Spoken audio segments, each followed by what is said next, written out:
Hello, this is the Jurassic Expert here, back with another video. And yeah, another San Diego Comic-Con video. So, for those of you that do not know or have not watched these videos yet, I have been in Missouri. I am back home now. But yeah, this news video I really wanted to get to, but I just didn't have enough time or energy to get to it because I've been running around in Missouri. And yeah, so I was a little annoyed that that San Diego Comic Con kind of crossed over with the Missouri trip, but even had I, even if I knew about San Diego Comic Con ahead of time, if I knew, the dates and all that, because I actually forgot when it was, and then I realized, oh, we have the Missouri trip planned out.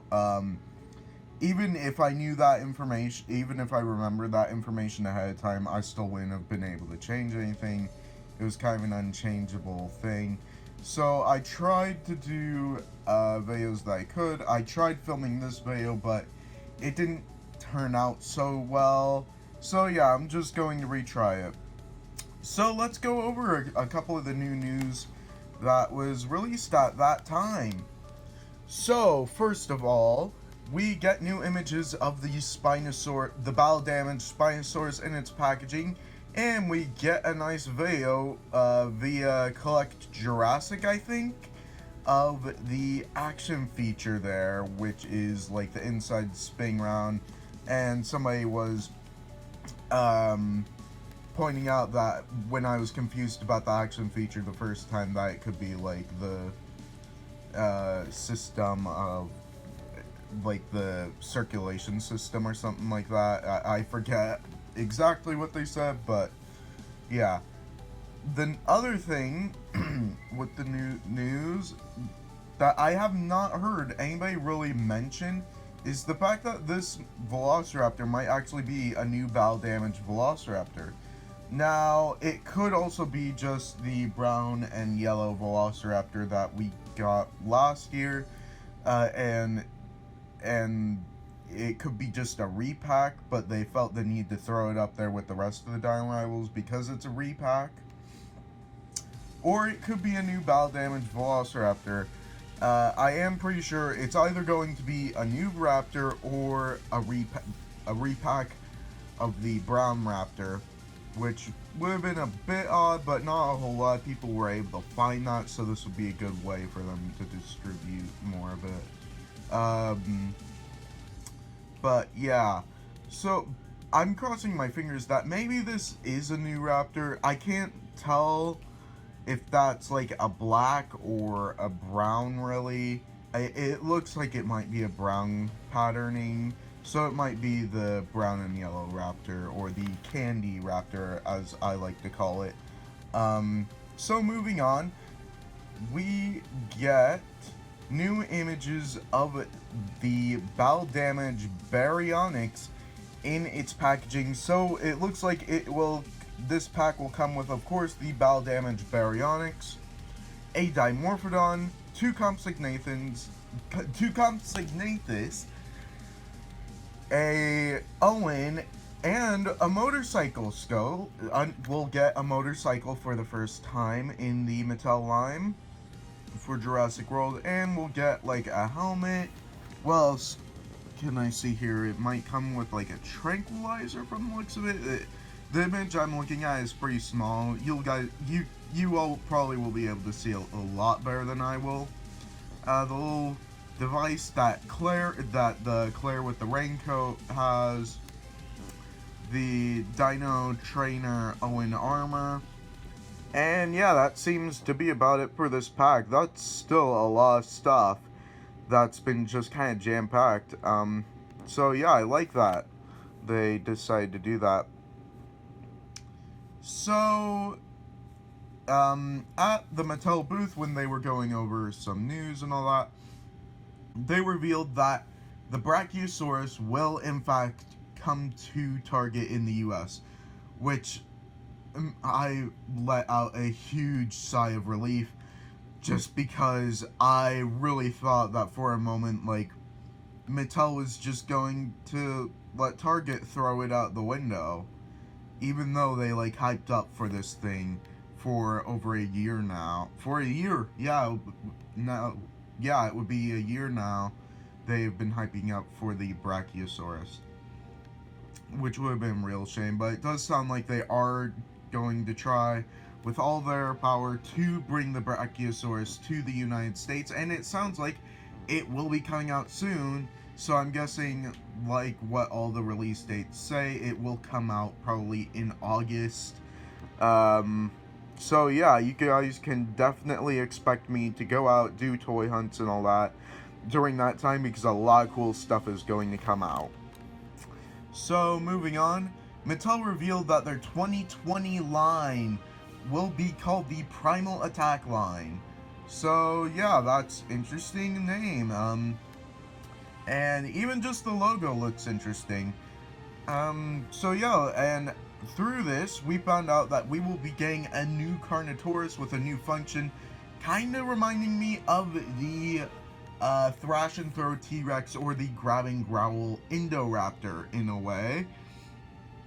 So yeah, that's interesting, and we see it, its action in a couple of pictures of it swinging around a Dracorex.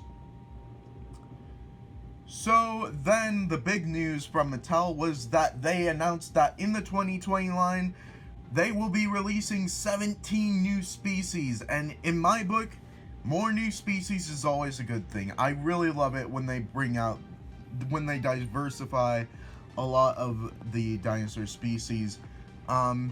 The only bad news is I'm actually running out of space on my shelf, so I have no idea what I'm going to do, and I am not confident in the Mattel dinosaur figures survival in boxes. So yeah, I might try getting bigger shelves or something like that. But yeah, out of these new species, they revealed that they will be releasing a Cryolophosaurus, which, for those of you who don't know, is a theropod that lived in the Antarctic. And yeah, one cool thing that I really liked was that they actually referred to the Los Angeles Museum of Natural History in their special Antarctic dinosaurs exhibit when they announced the Cryolophosaurus, which really excited me because I actually made a video where I was going to that exhibit, so yeah, I got a little excited there. And yeah, I definitely suggest for you guys to go check out that video, by the way. So you get to see the Cryolophosaurus and all of its glory. Next, they announced that they will be releasing an Alioramus. I don't really know how you pronounce it. I'm pretty sure it's either Alioramus or Alioramus. So yeah, a small theropod. We're getting another small theropod. You know what? I'm okay with that. And yeah, I forgot to mention with the with actually this image is, no, it's not this image. Never mind. So the Cryolophosaurus actually gives you a good image of a couple of the new dinosaurs we'll be getting. I think I counted 15 of them. So they know that there will be 17, they just haven't released 17 images yet. So let me just count this for a second. Yeah, there seems to be about 14 or 15. It's really hard to see because they're all silhouettes, and there are some that are just jumbled together, so I can't tell if there's like a new dinosaur, if it's part of one of the other ones. So yeah, out of this, we can point out that there will be some type of prehistoric crocodilian, maybe a Sarcosuchus, and yeah, we'll see. We'll actually get, from the looks of it, we will actually get a proper Sinoceratops. What would be kind of funny is if they switched up the name and called it a Pachyrhinosaurus, or if they were to re-release the quote-unquote Sinoceratops that they had before. Have I been calling it a Sinosaurus the entire time? I meant Sinoceratops. Had they re-released that one and with the new packaging and called it a Pachyrhinosaurus. So yeah, back to the actual reveals that we have been given. So, the big one for me is the fact that they released an Edmontosaurus, which got me really excited. I was actually in a museum. I was just checking on my phone to see, because I knew San Diego Comic-Con was going on, and I wanted to check on my phone because I was just resting, and I was in the museum. Not one that I actually was recording in, but yeah. And I saw this, and I just jumped up out of the chair I was sitting in, and I literally jumped up out of the chair, and I just screamed, yes! Because, for those of you who do not know and are new to the channel, Edmontosaurus is my favorite dinosaur, and I have actually pitched to Mattel in my videos for them to make an Edmontosaurus, which also brings up the question, is Mattel watching my videos? I doubt it, but if they are, that's pretty cool. Not to sound braggy or anything like that. So yeah, a lot of new reveals for San Diego Comic-Con this year. In the beginning, it was a little slow. I will admit, for me, it was a little bit slow. We were getting a couple of repaints, shown things in person that we already knew were coming out. But then, near the end, they came through and gave us a whole bunch of news. And yeah, I personally cannot wait for the rest of the 2020 figures to be revealed. Excited, for the Edmontosaurus.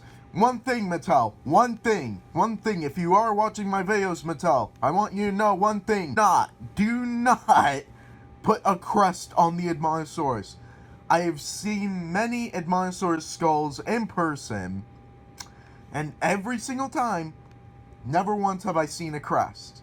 So please, Mattel, do not put a crest on the Edmontosaurus. Now, some of you could be like, well, a lot of people think that there is a crest. No, I have seen a skeleton. I don't know where that myth came from, but there are enough Edmontosaurus skeletons to tell you it didn't have a crest. So yeah, that's my final message to Mattel there. But I still am really excited for an Edmontosaurus either way, if it has the crest or not. I won't bash Mattel too much if they do put a crest on the Edmontosaurus, because it is commonly depicted with a crest. Still don't know why, really, where that came from, because it didn't have a crest in the fossil record. So yeah. So as always, with that note, as always, make sure to like, comment, and subscribe, and hit the notification bell to get notified whenever I put up new exciting videos like this one. And as always, dinosaurs might be older than you, but you are never too old for dinosaurs. Bye-bye.